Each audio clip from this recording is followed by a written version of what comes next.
Oh, this is video. Oh, it is? Yeah, Oh, yeah, I'm just saying. All right, here I'm trying to find Susie here. I like to partner my classes with class clients, and we use that in quotes, for scale down real world challenges in looking at some messaging that's coming out from Mimosine Foundation, helping tell the Mimosine story or explain it to prospective donors, and using this new, really interesting program, the Food Source DFW, as an example of what Mimosine can accomplish by using its approach to improving the world or improving communities.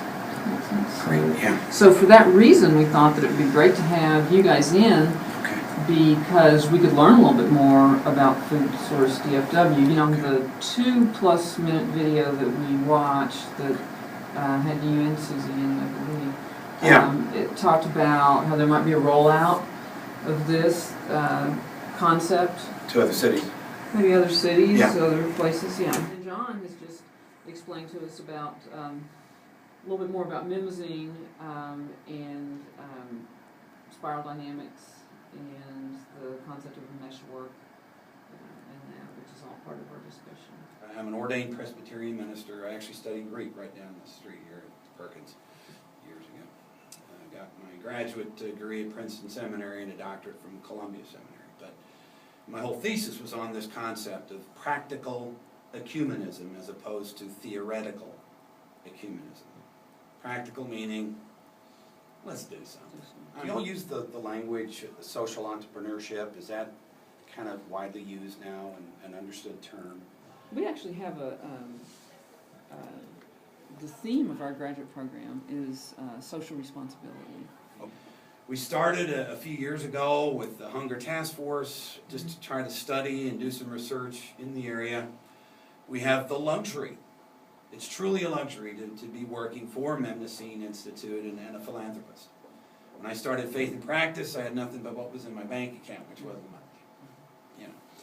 Fortunately, with Mimosine Institute, we have the luxury of working for philanthropists with a vision and a passion to care for people and give back. So that's been a real blessing. To focus on one aspect of it, the feeding aspect, getting more food, rescuing food.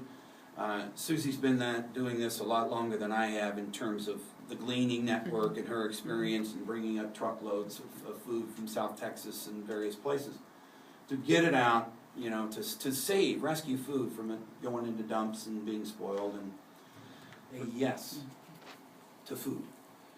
Because when that trucker calls and he's got to go a choice between dumping this truckload of cabbage or whatever and giving it away, he wants to give it away, but if he gets too many no's, even one or two, he's not going to bother. And he's certainly not going to call him back.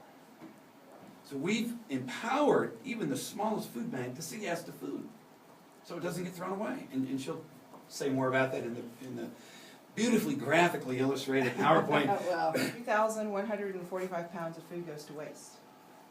And that can happen in various parts of the processing, or in the harvesting and the shipping and packing, all that kind of stuff. As far as fruits and vegetables go, 96 billion pounds a year that's grown in this country goes to waste. It never makes it to a table to be eaten.